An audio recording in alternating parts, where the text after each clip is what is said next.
mga kawawmati, in this video, we will discuss the mathematical system, part 2. So in this video, we will focus on the axioms or postulates and the theorems.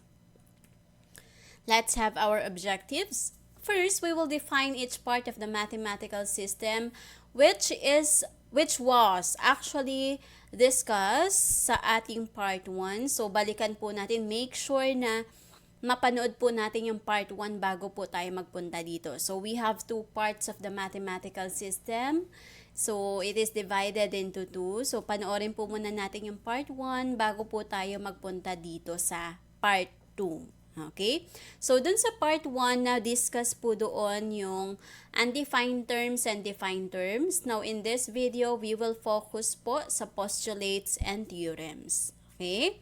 And then, sa part 1 po nabanggit, yung ating how these four parts of mathematical system related to one another. So it's very important. Okay, so dito po magfo-focus po tayo sa postulates and theorems. So bago po tayo magpunta dito, panoorin po muna natin yung part 1. Okay, so recall lang natin yung parts ng mathematical system, no? So we have four parts of the mathematical system: the undefined terms, defined terms, axioms or postulates, and the theorem. So hindi ko na po ito uulitin dahil ito po ay nabanggit na po sa part 1 ng ating video tutorial. And then from here, na-discuss po natin sa part 1 ang undefined terms na points, line, and plane, and then also yung defined terms, collinear points, coplanar points, and subsets of a line. So, na-discuss na po ito sa part 1. Now, in this video, we will focus on the axioms and postulates and the theorems. Okay? So, ito po ay naipaliwanag ko na rin yung relationship po ng four parts of the mathematical system sa part 1. Okay. So, sa part 2, we have 6 postulates and we have 3 theorems. So, ang focus po natin dito ay yung 6 na postulates at yung 3 theorems. So, let's start. So, postulate 1. A line contains at least 2 points. So, tatandaan na pag sinabi natin postulate 1, a line contains at least 2 points. So, this is your line. So, this is line H. So, as you can see, meron siyang 2 points na A and B. Okay? So, line H contains points A and B. So, pag sinabi ka natin at least, ibig sabihin, ang pinakamababa, 2. Hindi siya pwede maging isa. Okay? Kasi pag isa lang yan, we cannot form a line from 1 point. So, 2 points determine a line. So, yun po ang tatandaan. That's why a line contains at least 2 points. 2 po. Kahit 2. Okay? So, in this figure, line H contains points A and B. Let's have postulate 2. A plane contains at least 3 non-collinear points. So, here's your plane. So, ang plane daw po ay meron siyang at least 3. So, ibig sabihin 3 pataas. Okay? So, hindi siya pwedeng maging 2 kasi pag yan ay 2 lang, ano lang siya? Line lang po siya. Okay? So, pag yan 2 lang, line lang po yun. Wala tayong plane doon. So, a plane contains at least 3 non-collinear points. So, ito po siya. It must be non-collinear kasi pag collinear, halimbawa, nandito si A, B, at C, pag yan collinear, hindi yan plane. We cannot form a plane from there. Okay? That's why it should be non-collinear. Dapat wala siya sa isang line. Okay? So, we have here, through points A, B, and C, so sa pamamagitan nito, there is exactly one plane, which is your plane D. Okay? Paano natin pinapangalanan ng plane? Nasa part 1 po yan ng ating tutorial. Okay, so plane D. So plane D contains at least 3 non-collinear points. Ano yung non-collinear points? Si A, B, and C. Let's have postulate 3. Through any 2 points, there is exactly one line. So kapag meron ka daw 2 points, meron siyang one line. Okay? So, sa bawat 2 points, there is exactly 1 line. Okay, so in this postulate, 2 points determine a line. So, para magkaroon tayo ng line, there must be 2 points. Postulate 4, through any 3 non-collinear points, there is exactly 1 plane. So, dito sa postulate 3 and 4, ang focus niya is points. Kapag dalawa ang points, may mabubuong line. Kapag tatlo ang points, ano naman ang mabubuo? We can have a plane. Okay? So, dito sa postulate 3 and 4, ang focus niya is yung mga points. Na kapag meron kang 2 points, it can form a line. There is exactly 1 line. In postulate 4, if there is 3 non-collinear points, we can have exactly 1 plane. Okay? So, kapag meron kang 3 non-collinear points, we can have, or there is exactly 1 plane. So, through points A, B, and C, there is exactly 1 plane, which is plane D. So, from A, B, and C, meron po tayong exactly 1 plane, which is your plane D. Postulate 5, if 2 points lie in the plane, then the line joining them lies in that plane. So, meron ako ditong plane na kung saan may 2 points. So, sabi, if 2 points lie in the plane, so kung yung 2 points mo ay nasa plane, ito si 2 points, then the line joining them, i-join natin tong points na to, ayan, then the line joining them lies in that plane. So, kung yung 2 points ay nasa plane, ibig sabihin, pag kinonect mo yon at yung line na mabubuo doon ay nasa plane din. Kasi yung 2 points nasa plane. So, therefore, yung line connecting those points are also inside the plane. Okay? So, nasa plane din po siya. So, kapag meron po tayong points na nasa plane, ibig sabihin yung line na mabubuo po natin doon, ang mapo-form natin doon, ay nasa plane din po. So, in this figure, line AB lies in plane C. So, si line AB ay nasa plane C. Paano natin nininame ang line using symbol? Ganito po. Ito po ay nabanggit po sa part 1 ng ating discussion. That's why, sabi ko nga, mas okay po na panoorin mo na natin ang part 1 before you proceed here. Okay? Kasi para maintindihan nyo bakit ganito ang sulat, bakit ganito ang symbol. Nasa part 1 po yan. And then postulate 6, if 2 planes intersect, then their intersection is a line. So, I have here 2 planes. Okay, so meron tayong 2 planes. Pag nag-intersect sila, ang intersection po niya is a line. Okay, so pag meron po tayong 2 planes, ang intersection po niya is a line. That is postulate 6. So, in this figure, plane C and D intersects at line AB. So, ito si plane C, ito si plane D.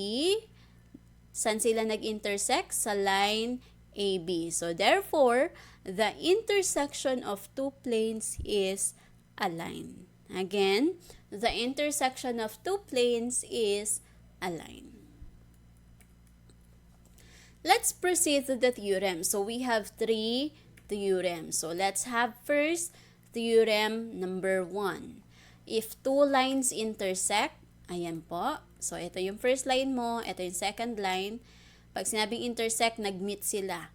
Okay? So, if 2 lines intersect, then they intersect in exactly 1 point. So, nag-intersect sila sa isang point. Asan yung point? Ito po siya. Okay? Ito po. Doon sila nag-intersect. Okay? So, line AC, this is your line AC.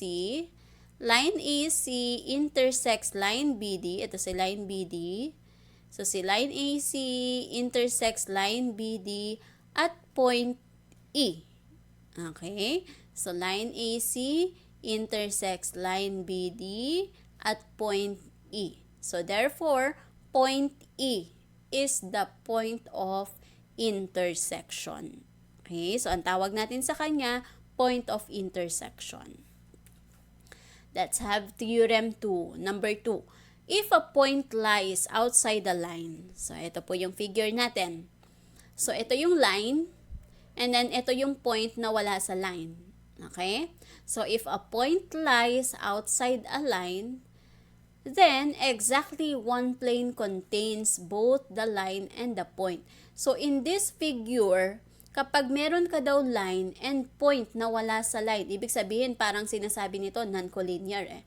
Kung babalikan nyo yung mga postulate, okay, pwede mong gamitin yon para ma-prove mo itong theorem. Yun po ang sinasabi ng mathematical system na pag theorem kasi, ito ay it can be proven. So, ang mga pwede mong gamitin ay yung definitions, yung postulate, pwede mo yung gamitin. Okay? So, nabanggit sa postulate kanina na kapag meron kang 3 non-collinear points, it can form a plane, right? So, ito po, meron tayo ditong a line which contains 2 points and a point not on the line. So, ibig sabihin non-collinear ito. That's why, then, exactly one plane contains both the line and the point. Okay? So, ibig sabihin, coplanar sila. Okay? So, yung mga ganong salita, pwede nyo yun magamit. Okay? Para pag binigyan kayo ng given, alam nyo kung anong theorem or postulate siya. So, if a point lies outside the line, then exactly one plane contains the line and the point. So, in this figure, plane C, ito si plane C, contains, meron siyang line AB and point D. Okay? It contains line AB and point D. Theorem number 3, if two lines intersect. So, if two lines intersect, so kapag intersect, ibig sabihin meron siyang point of intersection. Then, exactly one plane contains both lines. So, kapag meron po tayong intersection of two lines, then there is exactly one plane that contains both lines. So, that is theorem number 3. So, in this figure, the intersection of line A and B contains in plane C. So, yung intersection ng two lines natin ay nasa plane C. So, let's try. State the postulate or theorem you would use to justify the statement made about each figure. So, sa exercises natin na to, we have 6 postulates, we have 3 theorems. So, anong postulate at theorem ang pwede mong gamitin sa mga statements na ibibigay for you to justify the given? Okay, so let's have the first one. So, one plane contains A, B, and C. Okay? So, one plane contains A, B, and C. So, illustrate natin siya. So, ito po siya. So, I have here points A, B, and C. At makaka-form daw po siya ng isang plane. So, anong theorem or postulate ito? Nabanggit ko ito kanina. So, the answer is, through any 3 non-collinear points, there is exactly one plane. So, ito po ay binanggit kanina and that is postulate number 4. Okay? Next. Only one line contains points Q and T. So, meron kang points Q and T. So, it should be Q and T. Okay, so it should be Q and T. So, meron po tayong dalawang points na Q and T. So, ang sabi, only one line contains these points. Okay, so anong postulate ito? Ito yung sinabi ko kanina na ang focus nito ay sa points. Na kapag meron kang ganitong bilang ng points, ito ang mabubuo niya. Pag meron kang ganitong bilang ng points, ito ang mabubuo niya. So, yun po yung binanggit ko kanina. And this is, the answer is postulate number 3. Through any 2 points, there is exactly one plane. Next, line KL lies in plane P. So, let's have the figure. So, line KL lies in plane P. Ito si line KL. Okay, ayan po. So, si line KL na kay plane P. Nasa plane P siya. So, what is the postulate or theorem na pwede mong gamitin to justify the given statement? So, we have postulate number 5, that if 2 points lie in the plane, sabi ko nga kanina, if 2 points lie in the plane, then the line joining them lies also in that plane. Okay? So, kung meron kang 2 points dyan, ibig sabihin, kasi line KL agad ang sinabi niya. Ang given kanina, points lang, 'di ba? So, kung meron kang 2 points, ibig sabihin yung line na that will connect them is also in that plane. Okay? And that is postulate 5. Next, plane L and plane M intersect along line N. Okay? So, meron tayong dalawang planes. Ito si plane L, ito si plane M, and they intersect along line N. So, ito yung intersection nila. Okay, why do I have B here? Okay, so, dito po, in this given, so si plane L at si plane N, nag-intersect sila kay line N. So, since small script letter ito, yun po ang name ng line natin. Okay? Bakit hindi 2 points? Diba pag line 2 points, ito po ay nabanggit ko po sa first tutorial natin, yung part 1, kung paano po tayo nag-name ng line. So, panoorin po muna natin yun para maintindihan natin ito. Okay? So, in this figure, the answer is postulate number 6, that if 2 planes intersect, then their intersection is a line. So, ito po ay na-discuss kanina. So, if 2 planes intersect, then their intersection is a line. And that is postulate number 6. Next. There is another point besides point A on D. So, ito si D. Okay, since naka-small script letter siya, this means that this is a line. So, ito si line D. And then, point A, ang sabi dito, there is another point beside. So, meron pa daw isang point dyan.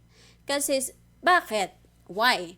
Kasi since line ito, hindi tayo makakabuo ng line kung isa lang ang point mo. So, sabi niya, there is another point beside point A. Okay? And ano ang pwede mong gamitin dito? Postulate number 1. Always remember that a line contains at least 2 points. Hindi lang siya isa. Kaya ito, ang sabi dito sa statement, there is another point besides point A. Meron pa daw isa. Hindi lang yan isa lang. Okay? Ano ang justification niya doon? Yung postulate number 1, na kung saan ang sabi, a line contains at least 2 points. Dapat meron siyang at least 2 points. Hindi yan pwedeng maging isa lang. Okay, so the answer is postulate number 1. Next, one plane contains lines M and N.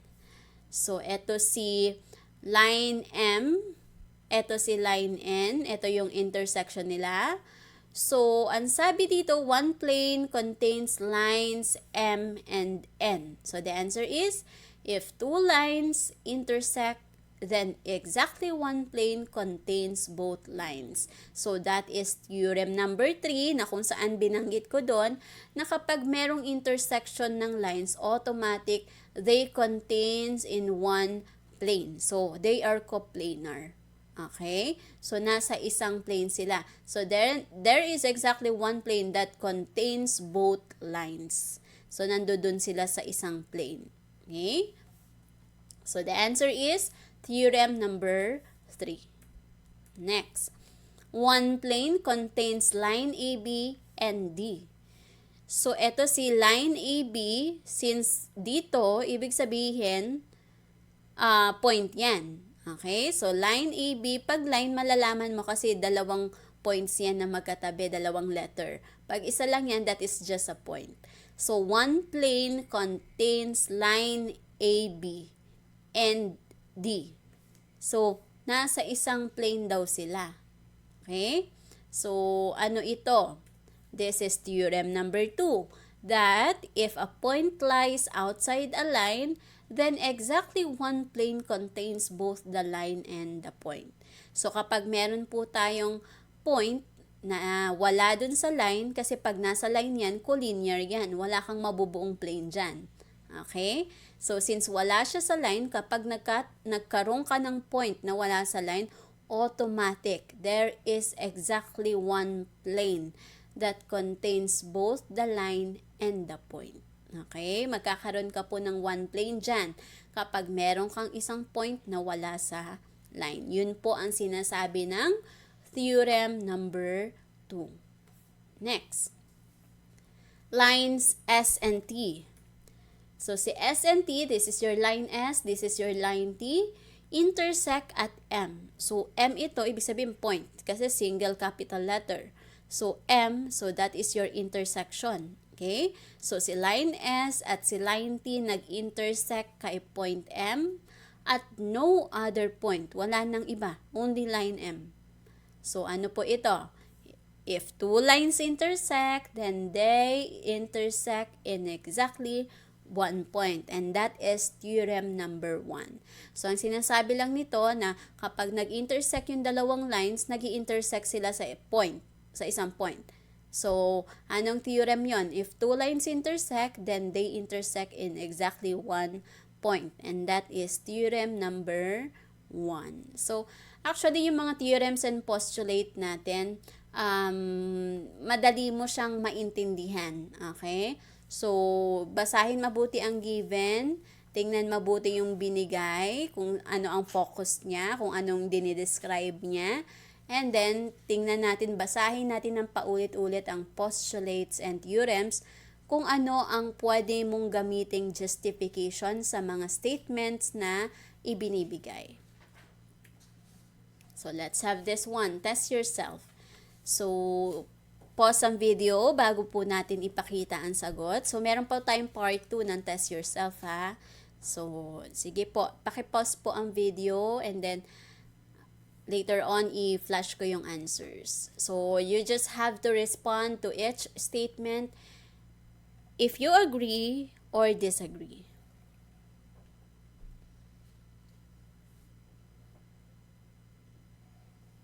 Okay, so, ito po ang ating mga sagot. I hope you got 7. Okay, so ito po ay base po sa discussion natin ng part 1 and part 2. So, magkasama na po ito. Kaya nga po sabi ko, panoorin po ang part 1 bago po natin panoorin ang part 2. Kasi ito pong mga questions na to ay combinations na po ng discussions ng ating part 1 and part 2. Next. So, use the postulates and theorems to answer the following. So, pause po natin ang video and then later on, I will show you the answers.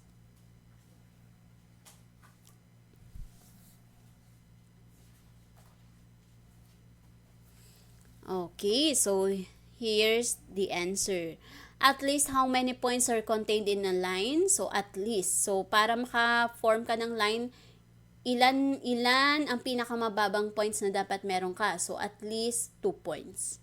Sa plane naman, para maka-form tayo ng plane, ilang points, ano ang pinakamababang points na dapat meron ka? Kasi we have here the word at least. So, at least 3 points. So, 3 and up. Now, what is the intersection of two distinct planes? If diniscuss natin to sa isang postulate kanina. Okay, so what is the intersection of two distinct planes? That is a line. And then what is the intersection of two coplanar lines? That is a point. Okay, pinakita rin po ito sa isang theorem kanina. And then what can contain a line and a point not on the line? So ito po ay binanggit ko rin kanina na kapag yung point mo wala sa line, automatic non-collinear yon at makakabuo tayo ng plane. So, what can contain a line and the point not on the line? So, meron po tayong plane po doon. So, ito po ay nabanggit rin kanina sa isa sa mga theorems. Okay? Thank you for watching this video. I hope you learned something. Don't forget to like, subscribe, and hit the notification bell para updated kayo for more video tutorials.